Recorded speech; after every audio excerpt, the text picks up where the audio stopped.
Insight news 14ಗೆ ಸ್ವಾಗತ. ಹೊಸನಗರ ತಾಲೂಕಿನ ಸೂಡೂರ್ bus ದುರಂತ ಬಗ್ಗೆ ಹೊಸ ಅಪ್ಡೇಟ್ ಸಿಗ್ತಾ ಇದೆ. ಒಟ್ಟು 40 ಜನವರಿ ಪ್ರಯಾಣಿಕರು ಬಸ್ಸಿನ ಒಳಗೆ ಮಲಗಿದ್ದರು ಎನ್ನಲಾಗಿದೆ. ಗಾಯಾಳುಗಳಿಗೆ ಆಸ್ಪತ್ರೆಯಲ್ಲಿ ಚಿಕಿತ್ಸೆ ಪಡೆಯುತ್ತಿದ್ದಾರೆ. ಎಲ್ಲರೂ ಸೇಫ್ ಆಗಿದ್ದಾರೆ ಎಂದು ಅಪ್ಡೇಟ್ ಸಿಗ್ತಾ ಇದೆ. ಬೆಂಕಿ ಉರಿಯುತ್ತಿರುವ ದೃಶ್ಯ ನೋಡಿದರೆ ಮೈ ಚಲ್ಲನ್ಸುತ್ತೆ. ಅಂತಹ ದೃಶ್ಯ ರಾತ್ರಿ ಸೂಡೂರಿನ ಜನರು ನೋಡಿರೋ ಅಂತಹದ್ದು. ತಾಂತ್ರಿಕ ದೋಷದಿಂದ ಈ ಬೆಂಕಿ ಬಸ್ಸಿಗೆ ಹತ್ತಿಕೊಂಡು ಈ ದುರಂತ ನಡೆದಿದೆ. ಎಲ್ಲರೂ 40 ಜನವರಿ ಪ್ರಯಾಣಿಕರು ಕೂಡ ಸೇಫ್ ಆಗಿದ್ದಾರೆ ಎಂದು ಈಗ ಸುದ್ದಿ ಬರ್ತಾ ಇದೆ.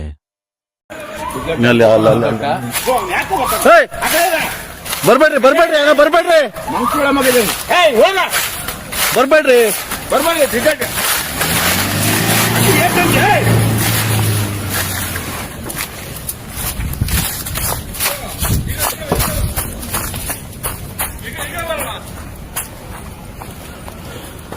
ಏನಾಗಿದೆ ಅಂತ ಬರ್ನೂರು ಪೂರಾ ಬಸ್ ಇಲ್ಲ. ಡೀಸೆಲ್ ಟ್ಯಾಂಕ್ ಓಪನ್ ಆಗೋ ಚಾನ್ಸ್ ಇದೆ. ಡೀಸೆಲ್ ಟ್ಯಾಂಕ್ ಬಿಟ್ಟು ಅಂದ್ರೆ ಭಾರಿ ಕಷ್ಟ ಇದೆ. ಒಂದು ಇದಕ್ಕೆ ಮಾಡ್ಬೇಕಿತ್ತಲ್ಲ ಆಂಬ್ಯುಲೆನ್ಸ್ ಮಾಡಿ ಅಣ್ಣ. ಪೈರಿಗೆಲ್ಲ ಹೇಳು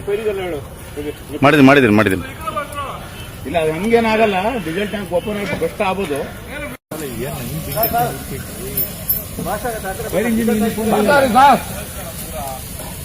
ಓಡ ಬರ್ರಿ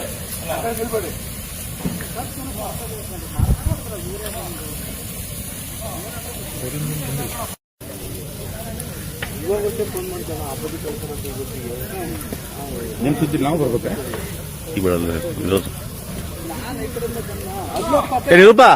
ಈ ಬೇ ಬರ್ರಿ ಅಲ್ಲ, ಬ್ಲಾಸ್ಟ್ ಆಗತ್ತೆ ಅದು. ನೋಡಲ್ಲ, ಡೀಸೆಲ್ ಟ್ಯಾಂಕ್ ಓಪನ್ ಆದ್ರೆ ಮತ್ತೆ ಸಿವಿಯರ್ ಆಗತ್ತೆ. ಆಗಿಲ್ಲ, ಆಗುತ್ತೆ ಮುಂದೆ. ಇವಾಗ ಕಾದರ್ ಸಾಬ್ರು ಫೋನ್ ಮಾಡಿದ್ರ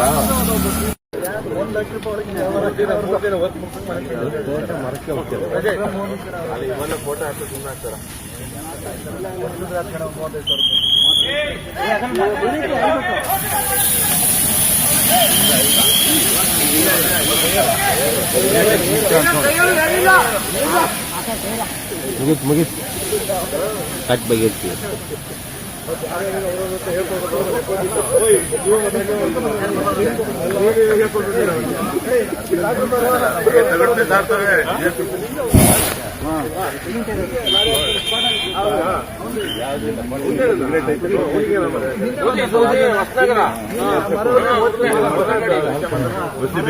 ಸೀರೆ